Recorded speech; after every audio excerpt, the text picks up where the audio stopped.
File 24-6719FH. For the record, Your Honor, Mike Roll on behalf of the people. Morning, Your Honor. Larry Brown on behalf of Mr. Carr. Good morning, and sir, you are Michael Justin Carr. Yes, I am. Mr. Carr, welcome. We were originally set to have you appear here in person. However, I was made aware this morning that you were lodged on potential new charges in Otsego County. So I instead allowed the attorneys to appear via Zoom, and I'm having you appear via Zoom as well. As you also know, we're here on two different things today. First was the bond violation hearing, or the contempt hearing, it's otherwise known as, regarding the alleged misses of the PBTs. And then secondarily on a status conference. As you also know, we were here last month, and when you attempted to enter pleas, I did not accept them. The long and the short of it is, Mr. Carr, while you were telling me that you were guilty, I did not believe that there was clarity in the record, and I refused to proceed. Do you remember all of that background? Yes, I remember everything. I'm sorry? Yes, I remember everything. All right. So, Mr. Carr, have you had time to talk with your attorney in between now and the last hearing date? I did, just as I did before. All right. So, Mr. Carr, are you ready to proceed today? Yeah. How did you want to proceed today?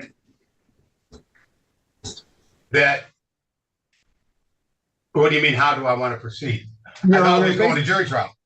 Based, You're too, I thought we, you're too old. are we not going to jury trial? Well, Mr. Carr, let me explain as best I can. Last month, Okay. you attempted to pleas, told me that you were guilty and that you wanted to enter pleas, and I told you that based upon my perception, you were not making things clean and you were making them difficult on purpose. I told you that that was my perception and that I might be wrong. That's part of the reason why I originally was going to have you be here in person today before you got arrested on apparently new allegations. So again, the point from the court is two general ways to resolve the case is one, take advantage of a plea offer if you want to do that, or two, have me set the matter for trial. To the court, it doesn't matter as long as either way that we decide and you decide leaves a clear, clean record. So which way do you want to proceed? Your Honor, I plead guilty to drinking 5,000 feet inside my driveway. All right. Well, we're going to find out, I Mr. was Carr. inside my driveway, 5,000 feet. I was driving and drinking, yes. Inside my driveway. What I'm I wasn't on Alice Road. You got it written down as Alice Road. Mr. Carr, Mr. Carr, Carr, thank you for trying to be assisted, but I'm going to handle this right now. Mr. Yes, Carr, sir. the way this is going to go is one way and one way only. I'm going to ask questions, I'm going to get succinct answers from you, or we're going to be done with the hearing. I will not allow you to control the method or the operation of this hearing or to speak over me. Am I Nor clear? would I try. Nor will I try, Your Honor. I'm not trying to. Successful in doing. Mr. Carr, I'm telling you. explain one more time. I'm confident that you can hear because now I've muted you and I don't have to hear you speaking. If the hearing digresses into anything other than my questions and your clear answers, we're going to be done. I'm going to set the matter for another hearing later. I'm not going to permit you to control the method of this hearing. That's my job and my role. Do you have any questions about that? Thumbs up would say no. Thumbs up, thumbs down would say yes. You have questions about it. Do you have any questions about what I expect?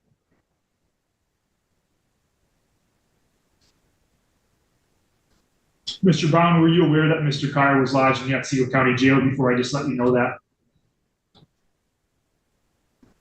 oh, I'm sorry, Your Honor. Actually, we had a hearing in district court yesterday. I had spoken to him that morning. And when we actually went to court in the afternoon, he was lodged. So it was very, very recent. Well, I guess the point was, I didn't know if you were aware of it or if it affects how you wanted to proceed today. Does it affect? I was aware of it. I actually did have a conversation with Mr. Carr last evening. It was my understanding that we were going to enter a plea today. All right. Well, I'm going to hear from the prosecutor and from you first. Then I'm probably going to unmute Mr. Carr and we're going to see what he wants to do. Can you outline for me what the terms of the plea agreement are? Yes, Your Honor. He would be pleading to count 1 as a third offense and count 2 as well as the habitual fourth offense would be dismissed. Is that an accurate statement of the plea offer, Mr. Roloff? It is with the addition of the $200 blood test reimbursement fee to Michigan State Police. That is correct. All right. So I'm going to hit the button asking you to unmute through the Otsego County Jail there. So jail staff, if you could assist me with that by hitting the unmute button.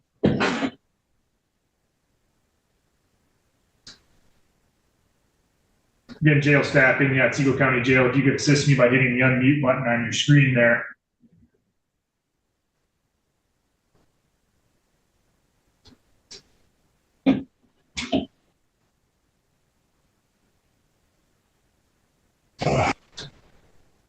Mr. Carr, did you hear the things I've said so far?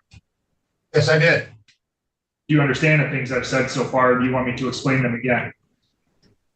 No, I've understood. I understood what you said. Did you hear the terms of the plea agreement? I heard the terms. Yes, I did, sir. Do you understand them? I do understand them. Do you want to take advantage of the plea offer, or do you want to set the matter for trial? I'll take advantage of the plea offer. Raise your right hand. Other right. Do you solemnly swear or affirm that the testimony you're about to provide is the truth, the whole truth, and nothing but the truth? Whole truth, nothing but the truth. Mr. Carr, this plea agreement calls for you pleading guilty to the offense known as operating while intoxicated as a third offense notice felony. Are you aware of that? Yes, I do, sir. That offense is a felony offense. The maximum punishment is 5 years in the state prison system. The minimum fine for a third offense OUI is $500 and the maximum fine is $5,000. Then the law allows me to either put you in jail with 30 days minimum up to 1 year in jail, or prison between 1 and 5 years maximum. At least 48 hours of that sentence must be served consecutively. Do you have a question, Mr. Carr? No, he's raising his hand. I thought he wanted me to have my hand raised. So I apologize, Your Honor, but I believe this would be a third offense. All right. And so you understand you're pleading guilty to the OUI third as a third habitual. Is that right? Yes, sir. Thank you for that clarification, Mr. Brown. I did miss that. The third habitual has an effect on count one, and the effect is it doubles potentially the maximum penalty. Not potentially, it doubles the maximum penalty from 5 years to 10 years. Are you aware of that? You're making me aware of it now, sir. Now that you're aware of it, did you want to go forward with the plea agreement? Yes, I will. We went through the same exact terms of the plea agreement last time, did we not? Yes, we did. Has anything changed between then and now? No, sir, nothing's changed. So you understand the maximum penalties you're facing for count one OUI third as a habitual third, correct? Yes, I do, sir. You just explained it to me just now. You didn't get it explained to you last month, Mr. Carr? Yes, I did. I had it explained to me last month also. And you understood it then too, correct? Well, I thought I did.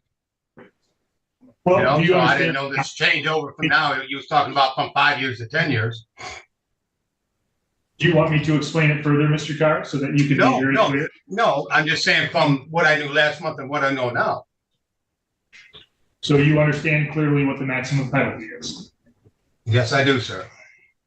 You also need to be aware that the court can order you to engage in 60 to 180 days of community service. I can order you to engage in rehabilitative programs, and I can order the cost of prosecution and order you to reimburse the government for emergency response. A part of this plea agreement also requires you to reimburse the state $200 for the blood draw that was required. Are you aware of that? Yes, sir. And I'm hoping you'd be lenient with me. I don't know what that means, so why don't you tell me what you think that means? I said, I'm hoping that you would be lenient with my sentence. Well, no part of this plea agreement has mentioned the word sentence, and that's because No, part of it hasn't. You were talking about work pass, and you were talking about the programs. I was referring to the programs on work programs and stuff like that, sir.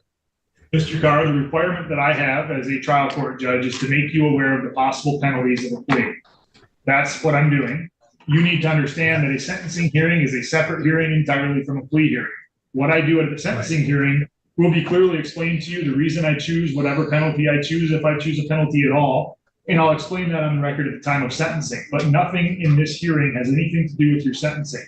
This is a plea hearing. Do you understand? And I gave my plea. You have not. Plead guilty, sir. You're making it difficult to get a plea, Mr. Carr. That's why I'm taking breaks to go through things to make a plain, clean, and clear record. No part of this case today has anything to do with sentencing. Are you aware of that? I understand that. You need to be aware that if you plead guilty to the count one, operating while intoxicated as a third offense notice felony, the benefit of the plea agreement is that then the prosecutor would dismiss the habitual offender fourth offense notice. The prosecutor would also dismiss the second subsequent offense notice and the operating while license suspended, revoked, or denied charge. Are you aware of those benefits of the plea agreement? Yes, sir. Understanding then both the benefits of the plea agreement as well as the maximum penalty that you could face for count one as a habitual third, how do you plead to operating while intoxicated as a third offense notice? Guilty, sir. How do you plead to being a habitual offender third offense notice? Guilty, sir. If you plead guilty, you lose all of your current trial rights and you lose any automatic right to appeal. So that means following a guilty plea, you would no longer have any automatic right to appeal. You would have to instead seek what's called leave to appeal. Are you aware of that? Yes, sir. Trial rights that you would lose include the right to be tried by a jury of your peers, the right to be presumed innocent until you're proven guilty, and the right to have the prosecutor bear the burden of proving your guilt beyond a reasonable doubt. At your trial, you would have a right to have the witnesses against you appear and to see, hear, and question them, and you would have the right to have the court order any witnesses on your behalf to appear at the trial. You'd have a right to remain silent during your trial and not have that silence used against you, and you would have the possibility of testifying if you wanted to at your trial. But if you plead guilty, those trial rights are gone in this case. Do you understand that? Yes, I do, sir. And because you're But I giving up thought your we right, took in a plea. Well, I already You're gave not. you my plea, sir. we're not there yet, Mr. Carr, and we're not there because I have stopping the proceedings, which are required as a matter of law, to explain things to you. So if you just listen to the questions I'm asking and then answer them, I am listening. perhaps you're going to get through this proceeding. If you continue to interrupt and ask or say things that are not responsive, I'm going to have to address them. That's going to slow things down. That's not going to be to your benefit. It's going to be to your detriment. One of the things that happens if you enter a guilty plea is that you will no longer be able to challenge things that you otherwise might have been able to challenge if you did have a trial. Do you understand that? Yes, I do. Outside of the plea agreement, has anyone promised you anything to get you to plead guilty? No one. Has anyone threatened you in any way to make you feel like you have to plead guilty? No, they haven't. Are you pleading guilty freely and voluntarily? On my own, sir. Are you pleading guilty freely and voluntarily? On my own, yes, I am. Freely. Voluntarily. And so a simple yes would save significant time. That's why I'm asking the questions as clearly as I can. If it's not a yes, Yes, sir. then don't answer. But otherwise, just focus Yes. on the questions and answer them. Do you Yes. understand that if you're a guilty plea and tell me that you're guilty, you're not going to be able to later change your opinion and tell me that you're not guilty? Could you say that again? You cut out a little bit there. Do you understand that if you enter a guilty plea and I accept it, and you tell me that you're guilty, you won't be able to change your mind later and come back and try to claim that you're not guilty? No, I understand that fully. Yes. Are you pleading guilty in this case because you are guilty? Yes. With respect to the charge of operating while intoxicated, is it true that you were here in Otsego County on or about March 18th of 2024? Yes. On that date, were you operating a motor vehicle? Yes. Was that here in Otsego County? In my driveway, sir. Yes, it's Otsego County. Listen to the questions and then answer them. Was it within Otsego Yes. County? Yes. Before you operated the motor vehicle, had you consumed alcohol? Yes. How much alcohol? I don't know, sir. Probably 3-4 beers. I was in a pole barn. So as a result of consuming those 3 or 4 beers, do you agree that you were intoxicated? Most definitely, yes. Did you take a blood or breath test? I'm sure I did. I don't remember the scores though. Counsel, can you help me out with a stipulation regarding what the blood draw result was? Yes, Judge, I believe the parties would stipulate the result of the blood draw was 0.159. I believe that is correct, Your Honor. Mr. Carr, did you hear the terms of that blood test result? Yes, I did. Do you have any reason to dispute its accuracy? No, I don't. So again, do you agree that you were intoxicated at the time you were operating the motor vehicle? Yes, And do you agree that the place that you were operating the motor vehicle was indeed open to public? yes, Was it generally accessible by motor vehicles? yes. That's what a driveway is made for. Is it true that you were previously convicted of the offenses of operating while intoxicated, or excuse me, impaired back in 1982 in the 52-1 District Court in Novi? I'm sorry, you cut it out again. Can you say it again? You previously convicted of the offense of operating while impaired on or about October 14th, 1982 in the 52-1 District Court in Novi? Yes, sir. I did. Were you represented by counsel at that hearing? That I don't remember. I'm pretty sure I was, though. Well, let's go through it this way. You have two different convictions. One was in Oakland County on 7/6 or July 6th of 2016 for the offense of operating while intoxicated. Is that true? Yes, it was. I was in a car wreck. In 2016, you were represented by counsel, correct? Yes, You were also convicted in 1993 in the Sixth Circuit Court for Oakland County of the same offense of operating while intoxicated. Is that right? yes, sir. And you were represented by counsel at that case, correct? Well, yes, Is it true that prior to the offense date here, so prior to March 18th of 2024, you had been convicted of at least 2 felony offenses? yes, sir. Was one of those felony offenses a armed robbery in 1998 from the Sixth Circuit Court for Oakland County? Yes, sir. Was one of those felony offenses an operating while intoxicated causing serious injury out of the Sixth Circuit for Oakland County on September 5th of 2018? Yes, it was. Yes. Counsel, is there an adequate factual basis to support the charge in the habitual? People are satisfied. Thank you, Your Honor. Defense is satisfied as well. Do the attorneys believe the court's complied with the court rule regarding the taking of pleas? Yes, Your Honor. Yes, the court has complied. Are the attorneys aware of any promises, any threats, or any inducements that have not been disclosed on the record? None by the people. Thank you. None by defense.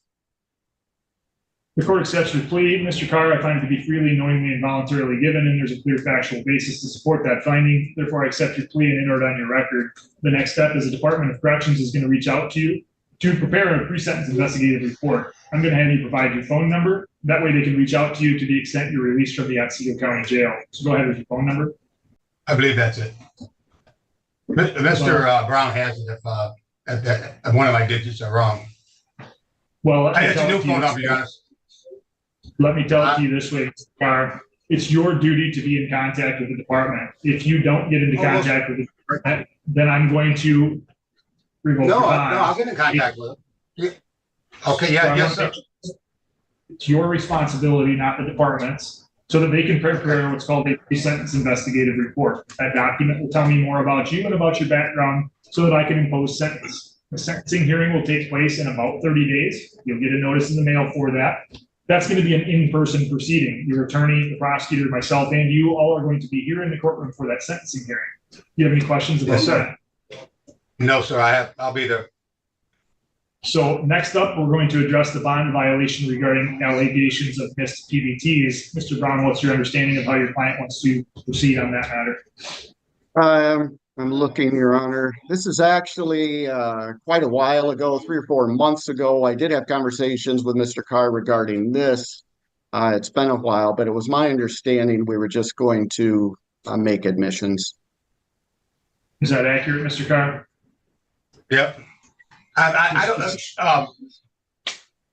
know. Martha Holder's got the breathalyzer test locked up in the storage unit. She won't give it to me.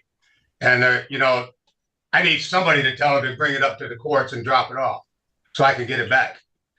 All right, that's a separate issue, which we'll cover. But Mr. Carr, is it accurate that you wish to acknowledge being in violation of bond conditions by missing PBTs? Yeah, I didn't have the machine, sir. I started coming up here to the jail and paying daily on that, but then I couldn't do it no more. So are you acknowledging that you violated bond conditions or not? I guess that's violating the bond condition. Yes, Your Honor. I'm sorry. Do you understand I that just if I didn't. find, do you understand I'm that sorry, if I find you, if I find you in violation of your bond conditions, I could revoke your bond, I could set a new bond, I could add conditions to your bond, or I could add the amount to the bond you must post. Do you understand those potential consequences? Yes, I do, sir. Because of those, you have a right to a hearing, and at that hearing, the burden of proof would be on the people to prove that you did violate the bond conditions. Do you understand that? Yes, I do, sir. If you enter a guilty plea to violating the bond conditions, you lose the right to that contested hearing. Are you aware of that? I guess I do, yes. And did you still want to go forward by admitting guilt to the bond violation? I didn't think I'm guilty. I couldn't do it. But, I mean, if you feel I'm guilty, I'm guilty. Mr. Rowland, did you have your witnesses I think- subpoenaed?